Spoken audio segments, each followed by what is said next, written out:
Здравствуйте, меня зовут Руслан Салахутдинов. Очень приятно выступить на конференции Data Fusion и большое спасибо за приглашение.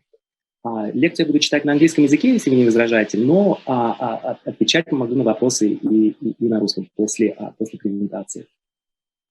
Okay, so today I'm going to talk about how can we incorporate domain knowledge into deep learning.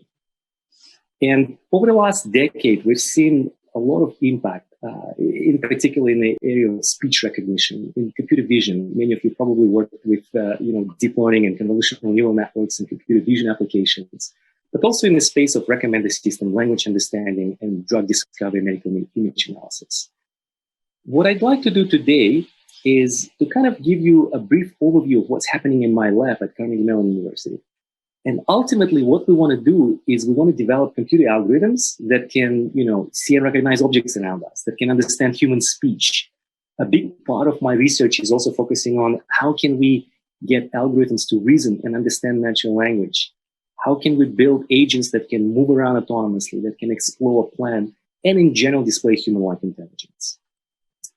So some of the key challenges that I think are, lie at the frontier of machine learning and deep learning today are these four things. So language understanding and reasoning, that's one big area of research where there's been a lot of progress. I'm going to show you some examples of that. Also in the space of what's called embodied AI, where we build agents with the help of reinforcement learning and control. Another area of research is how can we incorporate domain knowledge, and something that I will cover in this talk today, into our models. And also working in the space of multimodal, self-supervised, semi-supervised learning. So let's dive into the first part, language understanding, as well as incorporating domain knowledge. So a lot of this work and slides were actually prepared by my student, Born Dingra, who's going to be a faculty at Duke University, I guess, this upcoming year. Okay, so when we think about deep learning, we typically think about inputs that go through some neural network and we get outputs. So for example, given an image, you can try to predict, is that a cat or not? Or given an input in English, we try to predict, we try to do translation. So machine translation is another very big area of research. Now, if I give you the following question, if I ask you which coronaviruses are known to infect people, right, the answer could be SARS and MERS and COVID-19, but the question is, how do you get those answers? And this is where some domain knowledge, or some prior knowledge becomes very important. So for example, how can we incorporate that domain knowledge? Well, the data is typically heterogeneous, which basically means that it can come in unstructured text, like text from news articles or Wikipedia, or it can come from structured data like ontologies or knowledge bases and so forth. How can we do reasoning? Basically meaning how can we aggregate information across multiple sources of data? And how can we do it in with supervision settings? So for example, typically what happens is that I give you an input and the output, but I don't tell you exactly where did you find this, the right answer, and how do you connect the dots between different sources of data. And so here's one example that I'm going to focus on just as a simple example of what we call open domain question answering. So finding factual questions that I'm asking in natural language. So for example, if I ask you who voiced Meg in a Family Guy, and Family Guy is a cartoon show, there are two answers. It's Lacey Chabert or Mila Kunis. But if I ask the question who first voiced Dog in a Family Guy, right? Or who voices Dog in a Family Guy, it would be a different answer. So how do we find answer to these questions? Now, typically, what's happening in industry in particular, places like Google and Facebook and Apple, is you are building these large-scale knowledge bases. So, for example, you can go through many documents, news articles, Wikipedia articles, and you can get some notion of what's called entities, so some important concepts, something like disease and diabetes and so forth, and then you can try to extract relations or some facts about those entities. So for example, you can say diabetes is an instance of a disease, right? Or diabetes can be treated by this specific drug. And so you can construct these knowledge bases, and then hopefully if I ask you the question, I can, take the knowledge base and try to find the answer to your question. And that's actually most of the existing personal assistants. They essentially operate on pre-constructed knowledge bases. Okay. Now, how can we improve over it? Well, imagine the setting where I give you the question, and I might find, maybe I have a database of 50 million passages and 50 million entities. What I can do is I can try to query my question, and I should try to find, let's say here I'm finding 50 different passages or 50 different Wikipedia articles, and I'm searching over my graph, and I might find 500 entities. And then what I can do is I can take this unstructured text, these Wikipedia articles, and structured text, the knowledge base, fuse the information together through something that's called graph neural network, and get the answer. And that's something that we've been doing for quite a bit of in a series of works of kind of combining structured data with unstructured text, right? And the idea here is to build what we call text-augmented knowledge graphs, right? And we've been thinking a lot about these examples where, let's say I have some knowledge graph, right? And relationship between entities in the knowledge graph. And then I also have these sentences that are coming to me, again, from Wikipedia articles or from news articles. And what I can do is I can propagate the information that I'm getting from these sentences or these passages to improve my knowledge graph representation. At the same time, I can also get the representation from the knowledge graph and improve my representation of the textual data. So how do we do that? Well, let's say I ask you the question, who voiced the dog in a Family Guy? Right? So I can try to traverse my knowledge graph and say, well, there is a concept entity called Family Guy. Maybe I can find some sentences or passages that talk about Family Guy and then relate it to the dog. And then essentially I'm going to be finding the answer, right? So what's important here is this fusion of the knowledge graph plus unstructured text. And so how do we do that? Well, given the question, we typically get some representation of the question. Typically, we get it through the recurrent neural network. Or, you can use the latest models that I'll show you a little bit later using large-scale transformer architectures, for example. And I can do the same thing in the knowledge graph here, right? But what's interesting is that here I'm going to be using a graph neural network, again, to propagate information from entities and text through the relations that I have in the graph, right? And then, the score that I'm getting is going to be the dot product between what I get from my question versus what I get from my graph, the output of the graph neural network. Now, and this is essentially, what happens through the equations, but let me show you a little bit in more detail what these equations are. So one thing that I want to emphasize is operating on the graphs has become also a very active area of research. We typically think about operating on images or text, typically using convolutional neural networks or feed-forward neural networks. But when you have a graph-like structure, like knowledge bases, for example, it's very useful to essentially use essentially neural networks on the graphs. So, for example, given the graph with vertices and edges, and let's say I give you a natural language question Q, which is a sequence of words, I want to be able to run a function f such that this function gives me the answer 0, 1, and it's 1 if and only if the particular vertex in my graph is the answer to the question, right? And the way that I'm going to be doing it is, again, I'm going to get some representation of my query. I'm going to get some representation of the vertex in my graph by aggregating information. And then I'm going to be predicting whether it's the correct answer or not, right?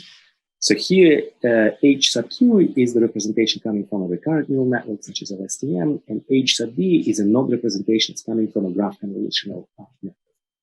Now, when we think about graph convolutional networks, it's, again, a very simple idea here.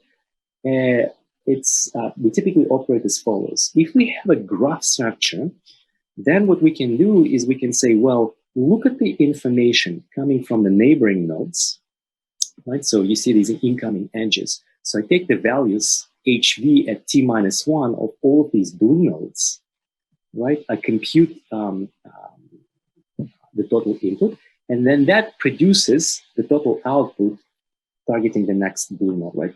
Depending on these outbound edges. So the thing about graph neural networks is that they're exactly the same as neural networks, so exactly the same as recurrent neural network, except for they respect the graph structure that you're given. So here you have a specific graph, you have edges, and you have, think of edges representing relations, and graph again representing entities in your knowledge base. And so you can do that operation. Now, the other thing is that you can extend these graph neural networks to handle different relations, and it's again a very simple extension. So here, if different edges represent different relations, you can just have basically different parameterization. Each relation is going to have its own parameters, right? So here you have WR, where R again references different relations. And so then again, this information can propagate back and forth. So given the entities in my knowledge graph, I can actually append to my representation that I'm getting from my recurrent neural networks. So now I have almost graph augmented representation, knowledge graph augmented representation of the embeddings that I get from my sentence. And the other way around, if we get the representation as an embedding from a particular sentence, that can influence the representation of the knowledge graph. And why it's important? Well, it's important because sometimes knowledge graphs are incomplete. Sometimes certain entities are missing or certain relations are missing, and we can only extract those relations from, let's say, text, unstructured text. So that's why it becomes important to kind of at the high level fusing unstructured text, again, a bunch of Wikipedia articles of text with knowledge bases. And ultimately, what we're also trying to do right now is using unstructured text to build and improve our knowledge bases. Right now, it's a very laborious process. Typically, what happens in the industry is you hire a lot of people, they go through the sentences, they try to construct these knowledge bases by hand. But the question is, can we automate it? And so here's an example of a couple of data sets. This is Web Questions data set and Wikimovies data set. People have questions about movies or something. Web Questions also have a lot of questions about just general questions. And so here, if you're only using textual data, you can see that you can achieve about 25% accuracy.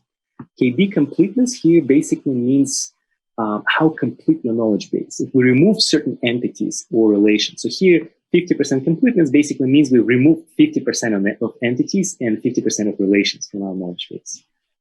And so here you can basically see that if you're using graph neural network, you typically get substantial improvements, especially in the setting where your knowledge base is incomplete, right? And that makes sense because if I ask you questions about new entities or new relations, you need to be able to answer them, and knowledge base is just not complete enough for you to answer those questions. Now, one other area of research is this notion of building complex multi-hop questions. So let me give you an example. Let's say I ask you the question, where is the company which manufactures volleyballs headquartered? Now, to answer this question, you first need to answer two questions, right? You need to basically say, well, which company manufactures that specific drug? Once you get the answer, you can then ask the question, where is it headquartered, right? And in fact, most of the time, if you ask a question like this, your personal assistant like Siri or Google or others, they will basically fail to answer those questions because in many cases, they will not be able to parse it into this multi-hop representation. And in general, it's very hard to do that, right? So for example, here you can say, well, based on textual corpus, let's say Wikipedia entries, you can say, well, volleyballs is a product of Takeda Pharmaceutical Company, which is Japan's largest pharmaceutical company. Okay. Then once you figure that out, then you can find another answer, perhaps in a different document or in a different Wikipedia article that says that the Takeda Pharmaceutical Company is headquartered, its headquarters is located in Osaka. And so the answer would be Osaka, Chuku, Osaka, right? Now, what's challenging here is that you need to first answer the first question before you can even retrieve the second passage, right? But the internals here are not known. Nobody's telling you to answer this question. You actually need to answer two questions. And here is the answer to the first question. Here's the answer to the second question. So this is sometimes what we call learning from weakly supervised data, because at the training time, given this question, I only tell you what the answer is. I don't tell you exactly how to find this unknown structure. So this is where we need to bring some prior knowledge to be able to answer those questions. Okay, well, so when we think about can we do this? How can we do this? Well, we want to do it in an end-to-end way. So we want to be able to build a deep learning system so that we can train the entire model in an end-to-end fashion. We want to be able to do it efficiently, and we want to be able to do it compositionally. Right? So for example, if we're able to answer 2-hop questions, we should be able to answer 3-hop questions. So how can we achieve that? Well, so here's the system that my student built. So let's look at the actual system. So here, this is running on a single desktop, not really, using a lot of GPUs. So here I'm asking you the question, which company founded by Steve Jobs was based in Redwood City? Right? And just to show you that the speed, so here, once you click submit, you're analyzing about 5 million Wikipedia articles, and you basically get the answer in a fraction of a second, right? Now, you're basically finding two pieces of information. So there's a little bit of reasoning that's taking place here, right? So here you're finding that Jobs was the chairman and the chief executive officer of Apple, and then he founded this other company called Next. And then the second piece of information that comes up is that Next is, is the company that was based in Redwood City, California. And so the answer is Next, right? So you can see that to be able to answer this question, you actually have to find two separate pieces of information to be able to answer that question. And that's not, in general, it's pretty hard to do it very reliably, right? So let's see how we do it. One of the important aspects of doing something like this is what we call relation following. And the idea here is the following. Given a set of entities, we're going to follow some relation R to arrive to the next set of entities. And then we repeat that process. So for example, in this particular question, X would be the drug, Vagwibos. The first relation would be manufacturer. So who manufactures this drug? And then the second relation would be headquarter location. Where is it located? Right? So if I can take my query, my question, and parse out the name of the drug or, the mention and what the relations are, then I can use sort of follow relation idea. So let's see how we can do that in a little bit more details. So when we think about text corpus, think of the text corpus as sentences. I have, in this case, I might have millions, hundreds of millions of sentences. And then I have entities. So in our example, we've been dealing with 500 million sentences. And we've been dealing with about, again, 500 million entities. So lots of entities, lots of mentions, right? So we typically call these sentences as mentions. So for example, Family Guy occurs in these two mentions, but not in this one. And then Brian occurs in these three, and so forth. Okay? So one thing we can do is we can say, well, if X is the Family Guy and relation is who's the dog in the show, right? Then what we can do is we can do the following. We can expand X to co-occurring mentions. So basically, it's we can think of it as basically saying, well, find me all sentences that have Family Guy in it, right? And typically that will be on the order of like 100,000 sentences. Then we can go and filter those sentences or those mentions based on relation. So we're looking about the dog in the show, right? So here, this one talks about the dog Brian, this one doesn't, this one doesn't, right? And then we're going to combine scores of the same entity. So we're going to basically aggregate information. And by aggregation of information, then we can find what the right answer is. Right? So it's almost like searching through large-scale corpus. And again, we can do it we can do it efficiently, essentially using inner products, learning the right representations and using inner products to find the right answers. Okay, so let's see how we do it. So the first step is to expand X to co-occurring mentions. So the idea here is we're going to be constructing a gigantic matrix, sparse matrix, with the entries 1 if entity J co-occurs with mention I. So for example, here we say family guy co-occurs with Brian, for example, right? And that's going to be 1. Otherwise, maybe family guy does not co-occur with Carnegie Mellon University. So then that particular entry is going to be 0. So again, this is a matrix of size. In our case, it was 500 million by 500 million approximately, right? And it can be pre-computed offline. So it's just an offline index, right? So here we say family guy, and if we multiply it by this matrix, then we can find all of these mentions, all of the sentences that mention family guy, right? Now, how do we do filtering? This is where machine learning comes in. That's the important step. So first we take the relation and we do the embedding of the relation. And then we take the question and using transformer architecture, we get the representation of the question, right? And then we can compute a score between the representation of the relation and the representation of the question. So these transformer networks are pre-trained language models. We typically, you can either fine-tune them or you know how to fine-tune them. And so now what we do is we say, given the query, for all of these different mentions that we found, find the representation. And again, can be pre-computed. Think of it as an offline index, that all these sentences get embedded into indexes. So now, all the sentences in Wikipedia articles are now just represented as vectors, and we store these vectors.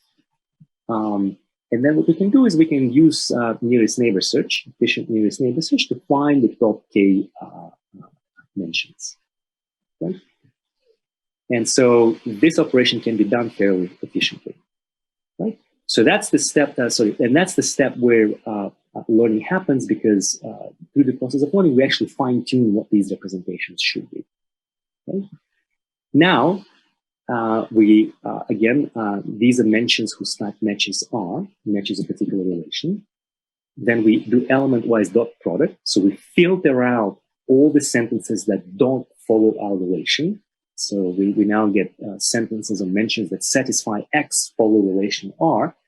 And then we can combine the scores with the same entity. Essentially, it's a matrix that projects us back into the entity space. So think of it as, the matrix A inverted.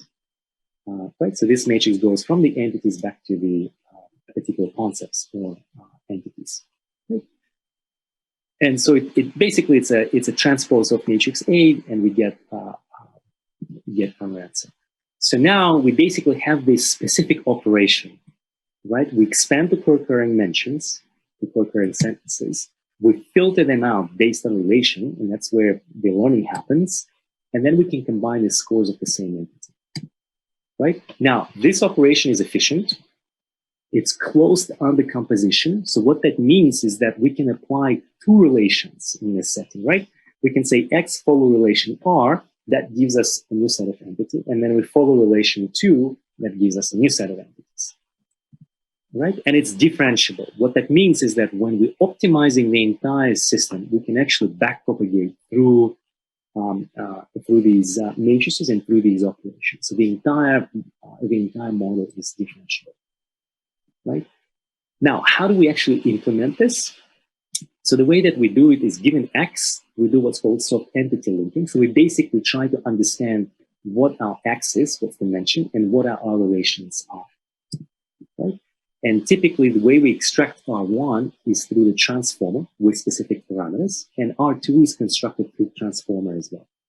So if you think of it, we've mentioned, instead of using end-to-end transformer architectures, here we're actually breaking it down into separate pieces, right? And this is where the prime knowledge comes in, where we're injecting this prime knowledge of X follow relation R, right? And so now all of these modules are designed in such a way, because we know that this is a 2-hop question, for example, or 1-hop question, or 3-hop question, and we design these architectures specifically to fit that. Now, one caveat of this work is that we have to know beforehand how many hops we should have. Is it a 1-hop question? Is it a 2-hop question? Is it a 3-hop question? And in practice, we found that actually, if just we built a network with 3-hop questions, even if the question is just a 2-hop, the model figures it out that, there's no 3rd hop. And so it just, propagates information forward. But the important thing here is, again, it's an end-to-end, so we can train it, but it has this specific structure. Right? And when we look at the results, it's one of those things that, if we use graph neural networks versus, it's almost the same. But when we go to 2-hop question or 3-hop questions in particular, trying to just use graph networks, which is, at that time was the state of the art, versus the multi-step retrieval, which is extension of the graph neural network, versus ours, we tend to do better when the questions are more complex. What's also important is that because we're operating on dot products, we can actually speed this up. So this was, you're looking at the 2-hop question, you can answer 19 questions per second. And this work was done jointly with collaboration with Google. So we were able to use Google resources to really scale the system up to handle 5 million Wikipedia articles, for example. So here's another example. Just wanted to show you, what's the shape of the family of viruses containing coronavirus. And again, it finds the setting that coronavirus is a special case of the virus, and they belong to a specific family of what's called coronaviride, right? And then it finds that coronaviride are a specific type of RNA viruses, and they are spherical. So the answer would be spherical. So this is another example of where you can quickly retrieve the right facts using follow relations and be able to answer that question. And that finally brings me to this very important research agenda is to how do we represent our knowledge? So how do we represent common sense? So when we think about multi-hop reasoning, again, a lot of existing systems basically fail if you start asking questions that are a little bit more complex. And that becomes even more interesting when you deal with technical documents, not just general questions about the weather, but dealing with very technical documents, like lawyers, for example, or financial documents. And of course, human knowledge is abstract. It's built on high-level concepts. So for example, we know that dogs have 4 legs, right? And so, as a human, you look at this image and you say, of course, it has 4 legs. It's a dog. Existing systems today, computer vision systems today, if I take this dog and I put 2 more legs, so that it would be dog with 6 legs, a lot of existing models basically say, yeah, it's a dog, because it has all the other features of a dog. Right? So a lot of systems today, they don't sort of have this abstract knowledge built into them, right? And so it's a lot of, you can easily fool systems today by providing them with something that's a lot of, I guess what I'm trying to say is that a lot of computer vision and language understanding systems today are basically based on pattern matching. So they match the patterns, and if enough patterns have been matched, you say it's a dog. Right? And again, how can we encode this knowledge efficiently, and how do we efficiently integrate it into deep learning models? Remains one of the big challenges. Right? Just like as I've shown you today, a very simple applying knowledge of follow relationships and constructing your models in a specific way allows us to make big improvement in dealing with these complex questions. Now, let me shift gears just a little bit and show you how we can look at reinforcement learning algorithms and building agents that can move around the world, and how do we incorporate, again, structured knowledge in that space as well. Okay, so let's look at the deep reinforcement learning. So when we think about reinforcement learning, we think about learning behaviors. So given an observation, you want to take an action. You want to learn to map sequences of inputs to actions to achieve a particular goal. So when we think about physical intelligence, we have an agent. The agent observes the environment. It takes an action. And agent needs to move in the world physically. right? It needs current actions. Whatever actions the agent takes will affect future observations. So for example, if the agent says turn left, whatever I'm going to see is going to be different from what I would see if I turned right. Right? And so it requires some notion of spatial and semantic understanding of the world.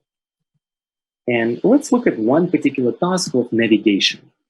Right? So let's say I want to go to a specific place. And once I go to a specific place, I may get the reward. And the reward could be positive or negative. If I succeed, I get positive reward. If I fail, I get negative reward. And so a lot of work today is kind of like done as follows. Given an input, you pass it through the deep neural network, you have actions, and then you get the rewards, sparse rewards. Sometimes you get rewards, sometimes you don't get anything.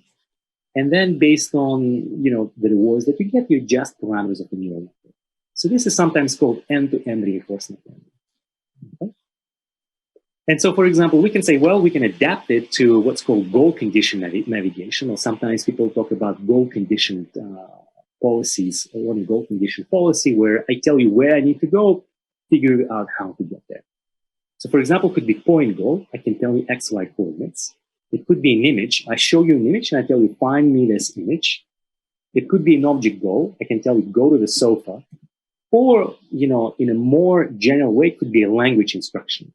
I give you an instruction, find me the largest TV in the room, or go to the white sofa, right? So that's where, perhaps the language becomes, was going to become more and more important. So this is where natural language understanding and the embodied AI systems will meet together, because it's very convenient for humans to communicate with our robots, with our agents. And of course, there's notion of compositionality that we can explore. So here's an example of just a preview of what we've been trying to do. So this is a robot. It's like a local robot that moves around. And you're looking at here observation of what the robot sees. And the goal that the robot has is to find potted plant, right? So we tell it, find potted plant. And as the agent moves around in the environment, it builds what we call the semantic map of the world. It's trying to understand where the obstacles are, where different objects are. As it moves around in the environment, it kind of, eventually finds the goal. So let me tell you a little bit about how we built this system. So this system is based, a lot of it is based on visual understanding of the scene, right? So one of the big challenges when we think about these systems is exploration. So exploring the environment to find the goal. So an exploration is kind of, a very important concept. So here you have an agent, let's say, that moves around in your house, and it needs to move around efficiently to kind of understand what's going on in your house, right? And maybe map it. So this exploration is an important concept. So how do we efficiently explore an environment that we've never seen before? And when we think about end-to-end reinforcement learning, it's very difficult in a black box way to learn about the map, to learn about pose estimation, do planning of the path. It becomes fairly expensive. And it typically has a sample inefficiency, so it requires for you to do a lot of simulations. And it's also poor generalization. So, typically we make jokes when people train these reinforcement learning systems to play games, for example. You typically have to simulate, 250 years of simulation, right? But in the real world, if you actually have a physical robot, the physical robot only has maybe a few hours to learn about the environment, right? So sample efficiency becomes very, very important. We have to be able to learn very quickly. So one solution here is to incorporate the strengths of learning. How can we learn about the environment efficiently, and how can we build modular and hierarchical system? So let me show you very quickly what we've been building. So this is what we call neural SLAM, where SLAM stands for simultaneous localization and mapping. So the idea here is that given an observation and the pose, the current estimate of the pose, meaning X, Y position of the agent, we have what's called a neural SLAM, which is a learnable module that takes these observations and produces a map of the environment. So here it's telling us where the obstacles are. You can kind of see there's obstacles here, so it's represented here. Once we have an estimate of the map, we have something that's called global policy. The global policy is telling us what the long-term goal is. So the long-term goal could be just, let's get here, because that's part of the environment that we haven't explored. Then we have a planner. A planner essentially builds the plan, plans the path to get to the goal. Once we have the plan, based on this partially observed map that we're building, then we estimate the short-term goal, basically saying, well, how can we get, how can we make a progress along our plan that we're planning? And that goes into the local policy. And again, global policy is the reinforcement learning policy, and local policy is another reinforcement learning policy. And local policy essentially produces the action. Right? So it's telling us, turn 25 degrees to the right, or move 25 centimeters forward. Right? Now, what's interesting about these modules is that modules like Neural SLAM and global policy and local policy, they can be pre-trained. So they can be pre-trained using offline data, basically meaning that if you have a data that's collected by the robot, you can use that data to pre-train these models. And then we also have a way of fine-tuning this system as well. So we can essentially propagate our errors that we're making through the entire system to improve the overall system. Okay, so here's an example of the agent kind of moving around in the world, and this is done what's called Metaport 3D environment. There is a Metaport 3D environment, there's a Gibson environment. These are kind of simulations. These are reconstructions from the actual physical images, and again, it allows us to test our algorithms in simulation and retrain them in simulation as well. So you can see that as the agent moves around, it's trying to explore the environment. It's trying to figure out on the map, where the obstacles are, where we don't have obstacles, where the free space is, so that it can move, the agent can move around. Now, when we think about exploration results, when we look at percentage coverage, we can see that the active neural SLAM can do much, much better in terms of efficiency of exploration. Right, so it covers 94% of the environment, given a pre-specified time frame. This is compared to reinforcement learning and different versions of reinforcement learning. And then you can also kind of say, well, this is Metaport 3D environment, which is a much tougher environment because it's bigger rooms here. So we're doing, again, better, but not perfect. But what's interesting is that if we look at the environments, what's called hard distance environments, so think of them as an environment where we have to, our target is very, very far away from where we are. So we really need to explore the environment to find, the destination where we need to go to. And so in these harder environments, when our paths become very, very long, you can see that reinforcement learning basically fails. And the reason why it fails is because it doesn't have this notion of planning. It doesn't have this notion of building semantic maps. It's internally trying to build some representation. But as the task becomes harder and harder, basically these end-to-end black box reinforcement learning models basically fail in this case. Whereas these modular environments where we build the map, we do the plan, we build the global policy and the local policy, they can do much, much better. Okay? So that's just the message that I want to communicate. Again, this is where the prime knowledge that mapping is important, the planning is important. It becomes essential to solving the task. And of course, these concepts like mapping and localization have been around for a very long time in robotics communities.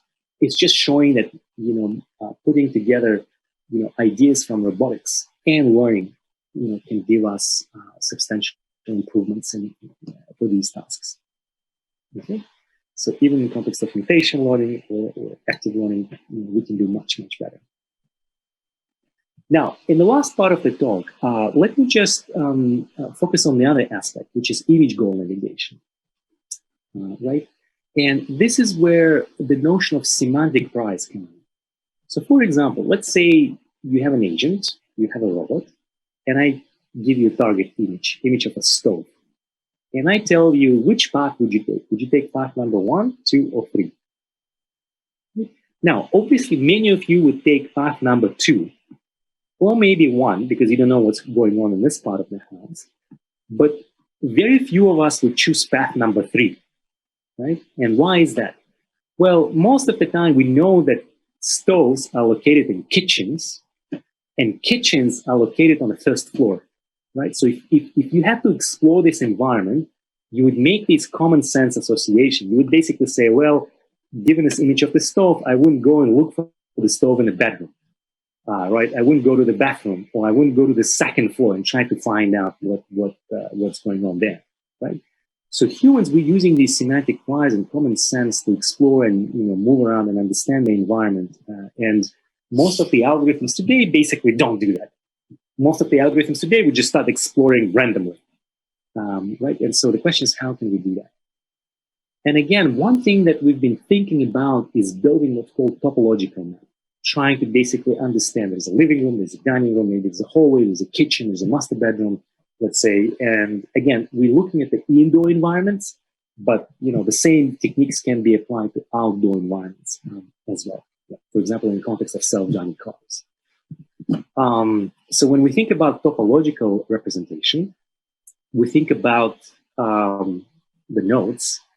Think of them as representing regular nodes. So nodes would represent areas, and regular nodes would represent the areas that we have explored, and ghost nodes, here the nodes, would represent the unexplored areas. So for example, one thing that the model learns is that it basically says there is a doorway, but if I haven't explored this, what I can do is I can construct a node, a ghost node, and say this is the area that I may need to explore, right? So there are these semantic priors that come in, that hallways or doors are useful clues as a way of exploring a particular environment. Right? Let's say here's the goal image that I'm trying to get to. It's kind of hard to see because these are based on reconstructions in the simulated environments. Right? And so now you kind of, as you building, let's say you went to this part of the space, and now there are two ghost nodes because there's a hallway here and there is a door here. And again, you can try to explore those ones. Right? So here's... in the relative position here just represents some spatial relationship between these nodes, like how far they are. Here's an example of topological map and a pose. So for example, here you're seeing that the agent moves around and it kind of explores the environment. It creates these nodes. It creates these nodes, and you can see that as it creates, it's trying to explore to find a target image. So this is a target image navigation. It moves around and it basically finds, and you see now it found that image. Here's the observation, here's the image. It's a 360-degree view camera on the robot. And so when we think about topological SLAM, we typically think about, we have a graph, we update the graph as we explore more. Then there's a global policy, and then there's a local policy, right? And if you looking at the updates of the graph, right, as you receive observations, you sample sub-goals, much like what we've seen before, and it takes the action to get to the next sub-goal, or they go to the next state. And this is compared to, metric kind of a SLAM, or what we call neural SLAM. And you can see that, the global policy and the local policy, everything remains the same. The question is, what is the right representation? Is it a metric representation of the map, or maybe it's a graph representation, topological representation of the map? So, we've been trying to understand both of them and trying to understand when one would work better than the other one. So in many cases, graph kind of representation of the world actually makes a lot more sense, and it's easier to explore. Now, when we think about, just the results, we think about end-to-end learning. You can see, these are numbers just representing success, whether you've reached the goal or not. These are the metric maps, and you can see that topological maps, in many cases, actually do better, substantially better, in terms of successfully finding the target. What's also interesting, so map-based methods are better than just vanilla learning methods. And neural topological kind of search, neural topological methods are better than modular metric methods. What's also important is that both of these methods actually do quite well, and they're fairly robust to pose to estimation in the pose, or noise in the pose. which basically means that sometimes your robot just doesn't know exactly where it is, so you have to self-localize. But these methods do work reasonably well when you have noise in the processing. And finally, what we've been trying to do is we've been trying to also learn explicit semantic mapping. Given RGB and the depth, can we actually build a 3D representation of the world? That's the next stage of building semantic maps, right? And so one step towards this, we've been trying to build semantic maps where we can actually try to understand different objects and the placement of these objects in the map. So we know exactly where the couch is, where the sofa is, and where the other objects are, so that we can explore the space and actually, navigate in the space more efficiently. So here's again, this is an example of the potted plant that I've shown you before.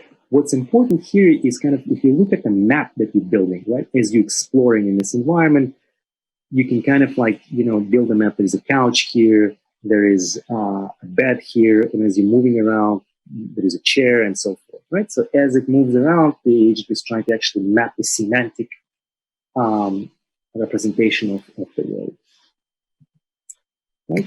And to finally do this, it's also fairly important to go from simulation to real. That's another big area of research. How do we go from training our models in simulation and adapting them to the real world very quickly? Obviously, simulation is important because it helps us train our models, and we can have infinite number of examples if we want to. But how do we adapt it to the real world? Right? So there's a physical domain gap. Our actuations, our sensors are not the same as what we're seeing in the real world, in the simulation world.